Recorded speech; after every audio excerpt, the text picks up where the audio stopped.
ಹೌದು ಮಾಲೇ, ನಾ ಹೇಳದ್ನಲ್ಲ, ನಂಗೆ ಹೊದದದ್ದು ಬಹಳ ವಿಚಿತ್ರ ಮಾಲಿಗೆ. ಹೌದಾ?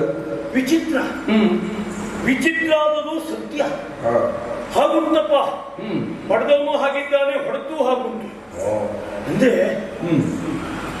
ಬಿದ್ದದ್ದು ಒಮ್ಮೆ, ಪೆಟ್ಟು ಮಾತ್ರ 20. ಹೌದಾ? ಅಂದ್ರೆ 20 ಜನ ಒತ್ತಿ ಕೊಟ್ರ? ಅದೊಂದು ಚಂದ ನೋಡ್ಲಿಕ್ಕುಂಟು ನಿಮ್ಗಿನ್ನಲ್ಲ. 20 ಜನ ಸೇರ್ಸ್ಕೊಂಡು ಹೊಂದಿದ್ದಲ್ಲ ನಾನೇನೆ. ಹೊಡೆದದ್ದು ಒಮ್ಮೆ, ಹೊಡೆದದ್ದು ಒಬ್ಬವನೇ, ಪೆಟ್ಟು ಮಾತ್ರ 20.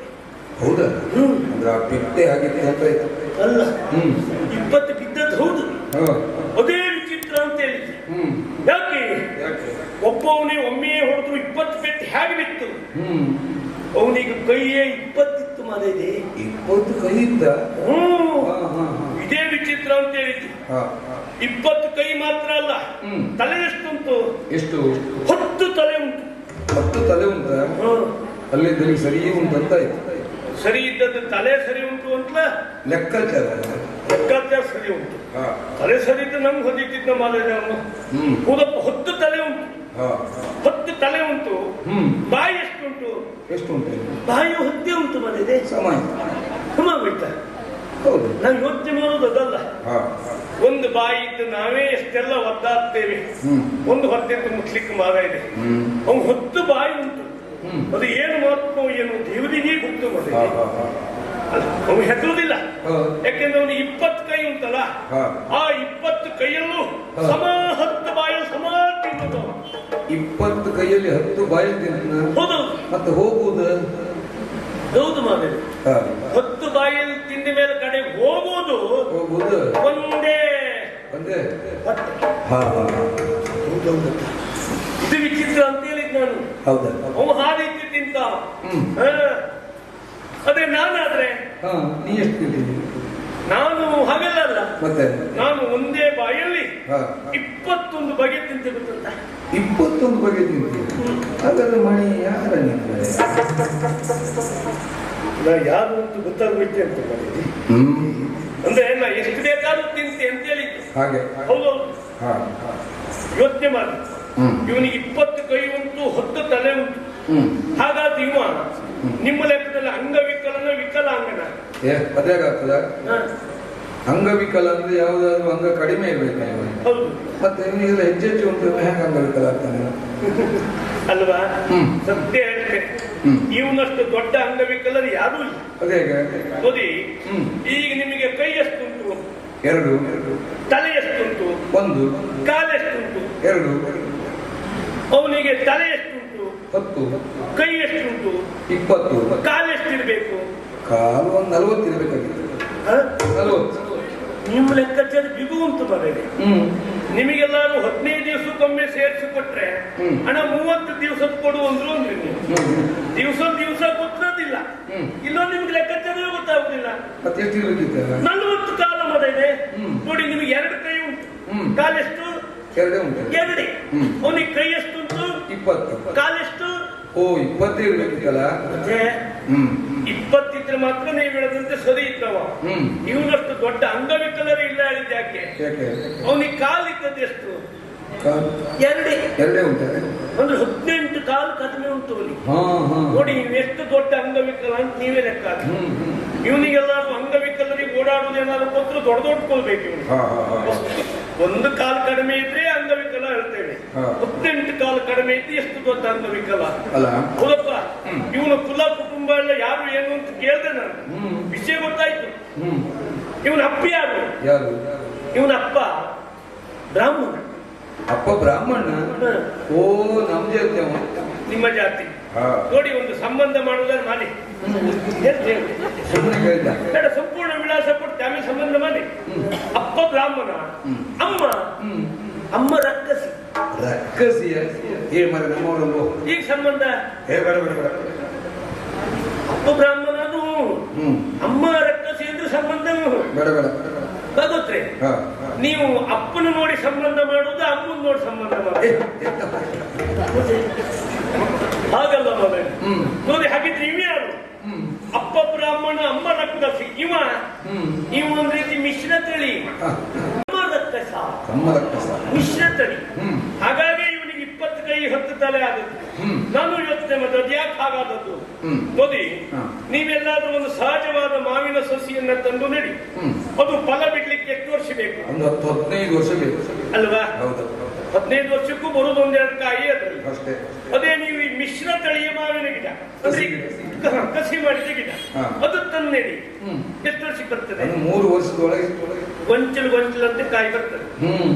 ಇವನಿಗೂ ಆಗಿ 20 ಕೈ 10 ತಲೆ ಆದದ್ದು ಯಾಕಾಗಿ? ಹಾಗೆ. ಇದು ಮಿಶ್ರ ತಳಿ, ಹಾಗಾಗೆಲ್ಲ ಹೆಚ್ಚೆಚ್ಚಾಯ್ತಲ್ಲ. ಹೌದಪ್ಪ. ಹಾ. ಇವನಿಗೂ ಕುಲ ಕುಟುಂಬ ಎಲ್ಲ ಉಂಟು. ಇವನಿಗೊಬ್ಬ ತಮ್ಮ ಇದ್ದಾನೆ. ಹೌದಾ? ಹ. ಕುಂಭಕರ್ಣ. ಹಾ. ಅಯ್ಯೋ ದೇವ್ರೆ ಎಂತ ಹೇಳುವುದು ಅವನ ಬಗ್ಗೆ ಮಾತಾಡಿ. ಹ್ಮ್. ಅವು ಎಷ್ಟೊತ್ತಿಗೂ ಮಲಗುವುದೇ ಅವನ ಕೆಲಸ. ಹ್ಮ್. 6 ತಿಂಗಳು ಮಲಗುವುದು, 6 ತಿಂಗಳು ಊಟ ಮಾಡುದು, ಹ್ಮ್. ಮತ್ತೆ ಬೇರೆ ಕೆಲಸವೇ ಇಲ್ಲ ಅವನು. ಹ್ಮ್. ಅಷ್ಟೇ. ಹ್ಮ್. ದೊಡ್ಡ ಕೆಟ್ಟವ. ಹ್ಮ್. ಇನ್ನೊಬ್ಬ ತಮ್ಮ ಇದ್ದಾನೆ, ಹ್ಮ್. ವಿಭೀಷಣ. ಹಾ. ಅವನು ಸ್ವಲ್ಪ ಅದಿಲ್ಲ. ಹ್ಮ್. ನಮ್ಮಂತವ್ರು ಹೇಳಿದ ಮಾತು ಸ್ವಲ್ಪ ಕೇಳ್ತಾವ. ಹ್ಮ್. ಸ್ವಲ್ಪ ಅದಿಲ್ಲ, ಹ್ಮ್. ಸ್ವಲ್ಪ ಒಳ್ಳೆ ಮಾತು. ಹ್ಮ್. ಒಬ್ಬಳು ತಂಗಿ ಇದ್ದಾಳೆ. ತಂಗಿ ಇಟ್ಲನ? ಮತ್ತೆ ಸಂಬಂಧ ಮಾಡ್ತಾರ? ಸುಮ್ಮನೆ ಕೇಳಿದ್ದಾನೆ. ತಂಗಿ ಇದ್ದಾಳೆ. ಹ್ಮ್. ಬಹಳ ಒಳ್ಳೆ. ಹ್ಮ್. ಹ್ಮ್. ಲೋಕದಲ್ಲಿ ಒಂದು ಮಾತು ಉಂಟು, ಏನು? ಗಂಡು ಕುಳಿತು ಕೆಟ್ಟ, ಹೆಣ್ಣು ತಿರುಗಾಟ ಮಾಡಿ ಕೆಟ್ಟು. ಹೌದಪ್ಪ.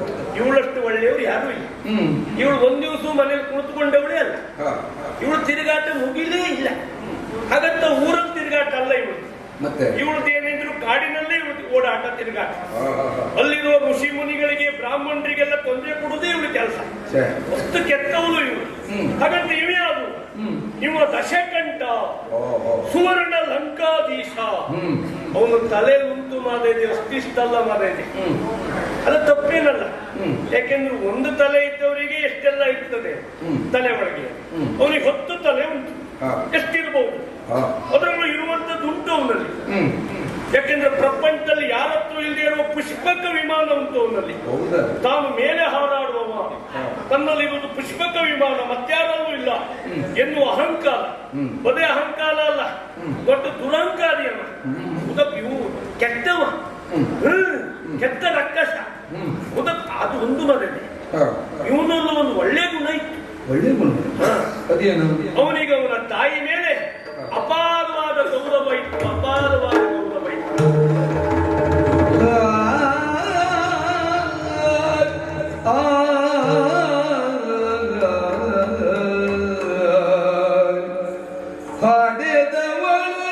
ನಿಜ ದೈವ ಜೀವಗೆ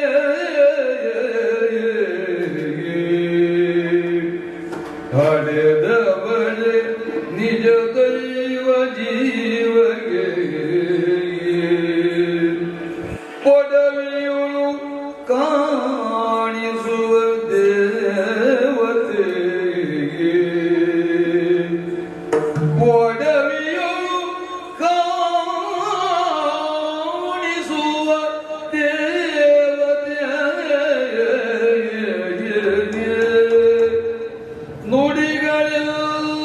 ನುಡಿಗಳೆಲ್ಲವೂ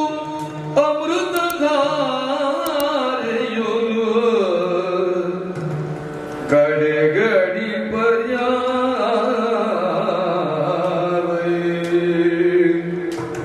ಜನನಿಯ ನುಡಿಗಳೆಲ್ಲವೂ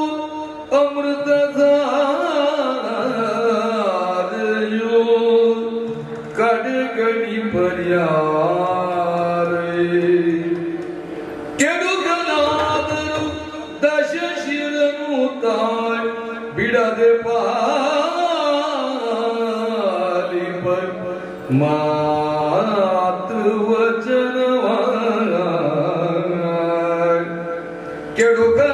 ಕೆಡುಕನಾದರೂ ದಶಶಿರನು ತಾ ಬಿಡದೆ ಪಾಲಿಪ ಮಾತೃ ವಚನವ ಪೊಡವಿಯೊಳು ಉನ್ನತದ ಕೀರ್ತಿಯ ಪಡೆದ ಪೊಡವಿಯೊಳು ಉನ್ನತದ ಕೀರ್ತಿಯ ಪಡೆದ ಕಥನವಿದು ಹಡೆದವಳೆ ನಿಜ ದೈವ ಜೀವಗೆ ಪೊಡಮಿಯುಳು ಕಾಣಿಸುವ ದೇವತೆ ನುಡಿಗಳೆಲ್ಲವೂ ಅಮೃತಧಾರೆಯು ಕಡೆ ಕಣಿ ಪರ್ಯಾಯ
ಮನುಮತನರಿಗೂ ಶಿವನ ಆರಾಧನೆಯ ಬಗೆಗೆ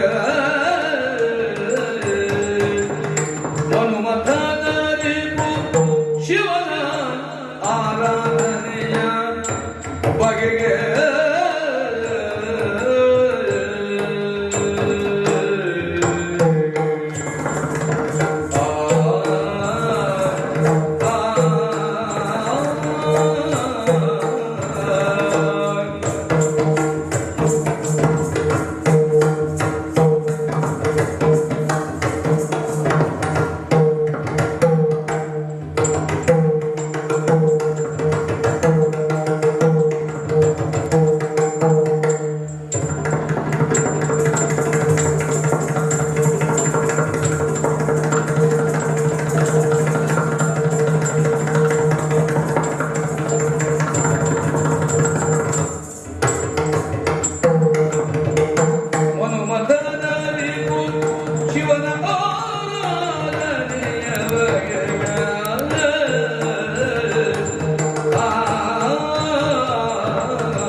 ಅನುದಿನವೂ ಕುಲದ ಏಳಿಗೆಗಾಗಿ ಸಮುದ್ರ ತೀರಕ್ಕೆ ಹೋಗಿ ಮರಳಿನಿಂದ ಲಿಂಗವನ್ನು ರಚಿಸಿ ಪೂಜಿಸುವಳು ನಾನು. ಯಾವತ್ತಿನಂತೆ ಪೂಜೆಗೆ ಹೋಗುವ ಮುನ್ನ ಹೂವನ್ನು ಕೊಯ್ಯುತ್ತಾ ಆ ಕಡೆ ಸಾಕ್ತೇನಂತೆ.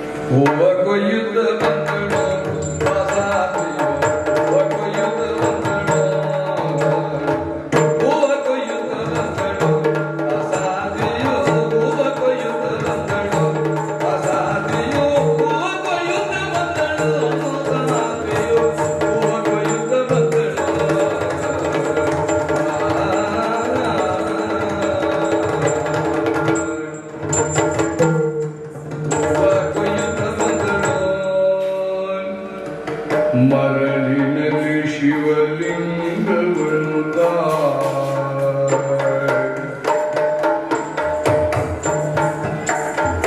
ಮರಳಿನಲ್ಲಿ ಶಿವಲಿಂಗವನ್ನು ವಿಲಕಿಸಲು ಹೊರಡಲಿಕ್ಕೆ ಶೀಲೆಯೋ ವಿಲಕಿಸಲು ಹೊರಡಲಿಕ್ಕೆ ಶೀಲೆಯೋ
ತನ್ನ ತಾಯಿಯ ಮುಖವನ್ನು ಕಂಡಾಗ ಕಂಡದ್ದು ಕಣ್ಣೀರು. ಕಾರಣ ಏನು ಅಂತ ಕೇಳಿದ್ರೆ ಮರಳಲಿಂಗ ಮರಳಲಿಂಗ ಮರಳಲಿಂಗ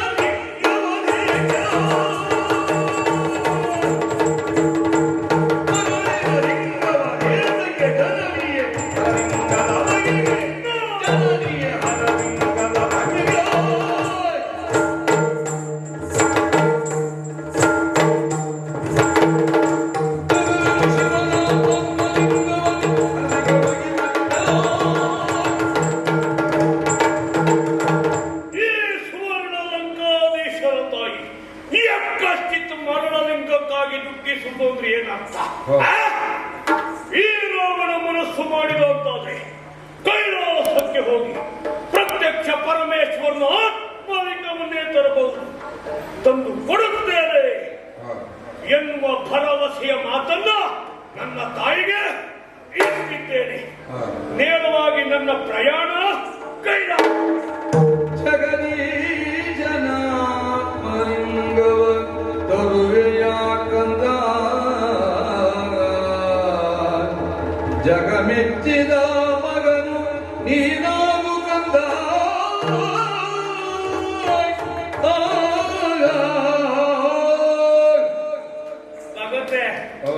ವಿಷಯ ಗೊತ್ತಾಯ್ತು ನಿಮಗೆ? ಒಂದಲ್ಲ, ಈ ದಶಕಂತ ಅವ ಬಾಳ ಕೆಟ್ಟವಾದ್ರೂ ಅವನಲ್ಲೊಂದು ಒಳ್ಳೆ ಗುಣ ಇತ್ತು ಅನ್ನಲ್ಲ. ಅವ್ ಕೆಟ್ಟವನೇ. ಈಗ ನಿಮ್ಮಲ್ಲೇ ಕೇಳುವುದು, ಈ ಪ್ರಪಂಚದಲ್ಲಿ ಒಳ್ಳೆಯವರು ಒಂದು ಯಾರು, ಕೆಟ್ಟವರು ಒಂದು ಯಾರು?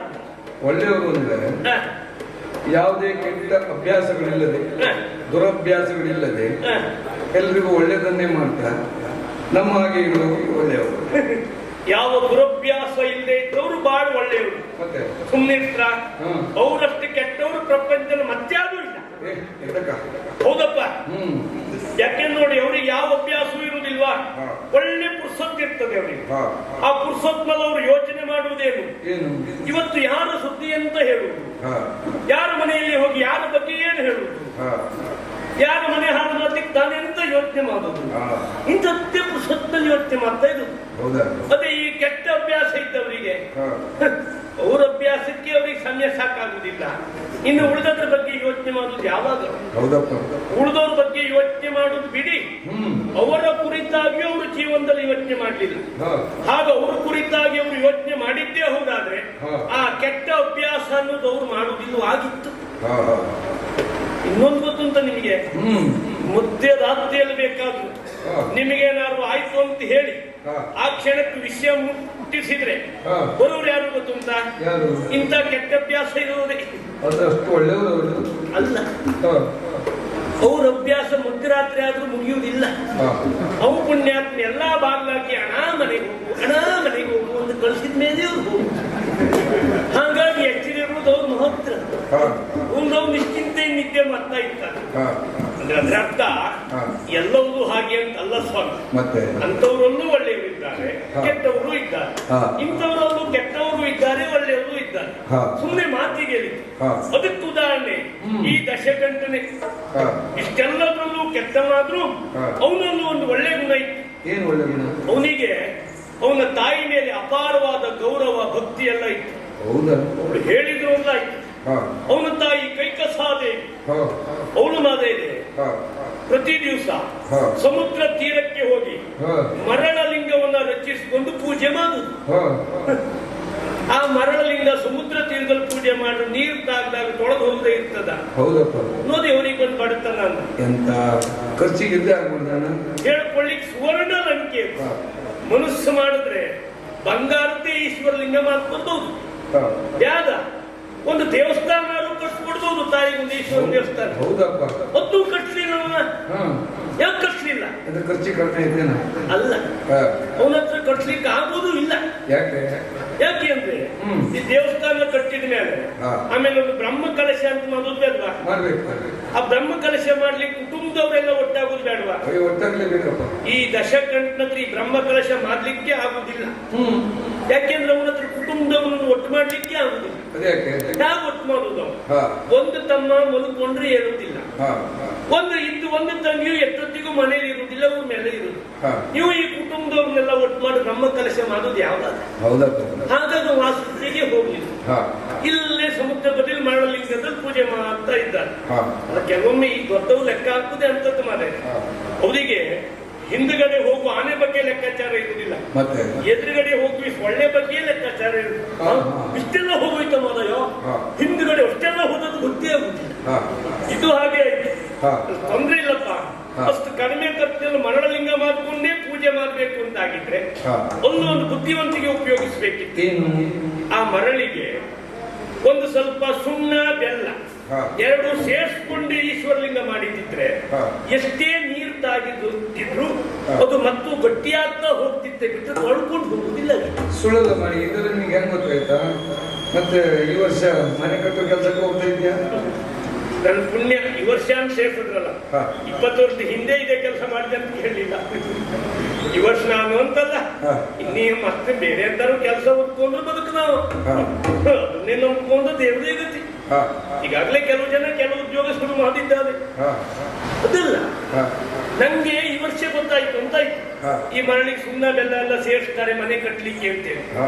ಈ ಸುಣ್ಣ ಬೆಲ್ಲ ಎಲ್ಲ ಮರಳಿಗೆ ಸೇರಿಸೋದು ಮನೆ ಕಟ್ಲಿಕ್ಕೆ ಅಂತೇಳಿ ನಿಮ್ಗೆ ಗೊತ್ತಾಗಿ ಎಷ್ಟು ವರ್ಷ ಆಯ್ತು? ನನಗೊಂದು 4-5 ವರ್ಷದಿಂದ ಗೊತ್ತಾಗ್ತಾ ಉಂಟು. ಅಂದ್ರೆ 4-5 ವರ್ಷದಿಂದಲೂ ಮನೆ ಕಟ್ಲಿಕ್ಕೆ ಹೋಗ್ತಾ ಇದ್ರೆ ನೀವು ಪಂಚವಾರ್ಷಿಕ ಯೋಜನೆ ನಮಗೆ. ನೀವೇ ಮನೆ ಕಟ್ಟಿದ್ದು? ಹೌದಪ್ಪ, ನಾನು ಗೊತ್ತಿದ್ದಲ್ವ, ಕಟ್ಸಿದ್ದ. ಅದೇ ನೀವೇ ಮನೆ ಕಟ್ಸಿದ್ದು. ಹಾ. 10 ವರ್ಷದಿಂದ ಮನೆ ಕಟ್ಸ್ಲಿಕ್ಕೆ ಶುರು ಮಾಡಿದ್ದೆ ಹೇಳ್ತಾ ಇದ್ರಿ. ಹೌದು ಈ ವರ್ಷ ಮುಗಿಸಿದ್ರ? ಹೌದು, ಕಳೆದ ವರ್ಷ ಆಯ್ತು. ಇಂಥ ಮರಳು ಸಿಗದೆ ಇರುವ ಈ ಕಾಲದಲ್ಲೂ ಮನೆ ಕಟ್ಟುತ್ರ ಮನೆಯಲ್ಲಿ ನಾನು ಅದಕ್ಕೆ ಸಮುದ್ರದ ಬದಿಯಲ್ಲೇ ಮನೆ ಕಟ್ಟಿದ್ದೆ. ಹೆಂಗದಿದ್ದೆ ಮಾರೇ. ನಾ ದಿವಸ ಹೋಗುವತ್ತಿ ಚೀಲದಲ್ಲಿ ಎಂತ ಹಿಡ್ಕೊಂಡು ಹೋಗುದು ನೋಡುದು ನಾನು. ಸಣ್ಣ ಸಣ್ಣ ಚೀಲದಲ್ಲೇ 10 ವರ್ಷದಿಂದ ಮರಳು ತಗೊಂಡೋಗಂತೂ ದೊಡ್ಡ ಮನೆ ಕಥೆ ಬಿಟ್ರೆ ನೀವು ಬೀಗು ಇದ್ದೀವಿ ಮಾರೇ. ಹೌದಲ್ಲ, ಆ ರೀತಿ ಮಾಡ್ಬೋದಿತ್ತು. ಮತ್ತೆ ಈ ರೀತಿ ಮರಳಲಿಂಗ ಮಾಡ್ಕೊಂಡ್ರೆ ನೀರು ತಾಗಿದ್ರೆ ತೊಳೆದು ಹೋಗದೆ ಇರ್ತದ. ನೀರು ತಾಗಿ ತೊಳೆದೋಯ್ತು, ಸಮುದ್ರದ ಅಲೆ ಬಂದು. ಅದಕ್ಕೆ ಈ ಕೈ ಕಸೆ ದುಃಖ ಮಾಡಿ ಘನಘೋರವಾದಂತ ದುಃಖ. ಹೌದಾ? ಏನೊಂದು ಕೋಟಿ ಕಳ್ಕೊಂಡಿದ್ದಾಳೇನೋ ಅಂತ ಕಾಣಬೇಕು, ಆ ರೀತಿ ದುಃಖ. ಅಷ್ಟೊತ್ತಿ ಬಂದ ನೋಡಿ ಈ ದಶಕಂತ. ತಾಯೇ ದುಃಖ ಮಾಡಬೇಡ, ನಾನಿದ್ದೇನೆ, ಏನಾಗಬೇಕು? ಈ ಮರಳಲಿಂಗ ಹೋದ್ರೆ ಏನಾಯ್ತು? ಕೈಲಾಸಕ್ಕೆ ಹೋಗಿ ಪರಮೇಶ್ವರನ ಆತ್ಮಲಿಂಗ ಒಂದೇ ತಂದು ಕೊಡ್ತೇನೆ ಅಂತ ಹಾಗೆ ಹೇಳಿದ್ದೇನೆ. ಈ ತಾಯಿ ಆದವಳು ಅವನ ಹತ್ರ ಆಗ್ತದ ಇಲ್ವ ಯೋಚನೆ ಮಾಡ್ಲೇ ಇಲ್ಲ. ಹೋಗ್ಬಾ ಮಗನೇ ಎಂದು. ಕೆಲವೊಮ್ಮೆ ಕೆಲವು ಸಲ ಮಕ್ಕಳನ್ನ ಹಾಳು ಮಾಡುದು ಒಂದೊಂದ್ಸರಿ ತಾಯಿ ಅಂದಿದೆ. ಮಕ್ಕಳ ಮೇಲೆ ಅತಿಯಾದ ಪ್ರೀತಿ ಅತಿಯಾದ ವ್ಯಾಮೋಹ ಹೆಚ್ಚಾದ್ರೆ ತನ್ನ ಮಗನ ಹತ್ರದ ಆಗ್ತದ ಇಲ್ವ ಒಳ್ಳೇದ ಕೆಟ್ಟದ ಹೇಳುದು ಲಾಗ್ಲಿ ಮಗನೇ ಹೇಳ್ಬಿಡ್ತಾರೆ. ಇಲ್ಲಾದದ್ದು ಹಾಗೆ ಮಾತ್ರ ಅದಲ್ಲ ಅಂತ ಆದ್ರೆ ಕೈಲಾಸಕ್ಕೆ ಹೋಗಿ ಆತ್ಮಲಿಂಗ ತೊಳೆದು ಅಂದ್ರೆ ಎಂತ? ಏನು ಕೈಲಾಸದಲ್ಲಿ ಪರಮೇಶ್ವರನ ಹತ್ರ ಇರುವ ಆತ್ಮಲಿಂಗ ಅಂದ್ರೆ ಅಂತ ಜಾತ್ರೆ ಪೇಟೆಯಲ್ಲಿ ಇರುವ ಮಿಠಾಯಿ ಇದ್ದಾಗೆ ಅದು. ಯಾರು ಬಂದು ತಗೊಳ್ಳಿ ಮಗನೇ ತಗೊಂಡು ಹೋಗಿ ಇವಾಗ ಅಂತ ಕೊಡ್ಲಿಕ್ಕೆ, ಅಥವಾ ಇಂತ ಅವ ಪರಮೇಶ್ವರ ನಿಮ್ ಚಿಕ್ಕಪ್ಪ ಇಲ್ಲ ಹೋದ್ಕೂಲೆ ಬಾತ ತಗೊಂಡು ಹೋಗು ಅಂತ ಕೊಡ್ಲಿಕ್ಕೆ, ಅಥವಾ ಕೈಲಾಸ ಹೋಗ್ಕಂದ್ರೆ ಇಲ್ಲೇ ಉಂಟಾ? ಇಲ್ಲೇ ಒಂದು ಹೊಳೆ ದಾಟಿದಾಗ ಕೈಲಾಸ ಸಿಗ್ತದ? ಕೈಲಾಸ ಸಿಗ್ತದ?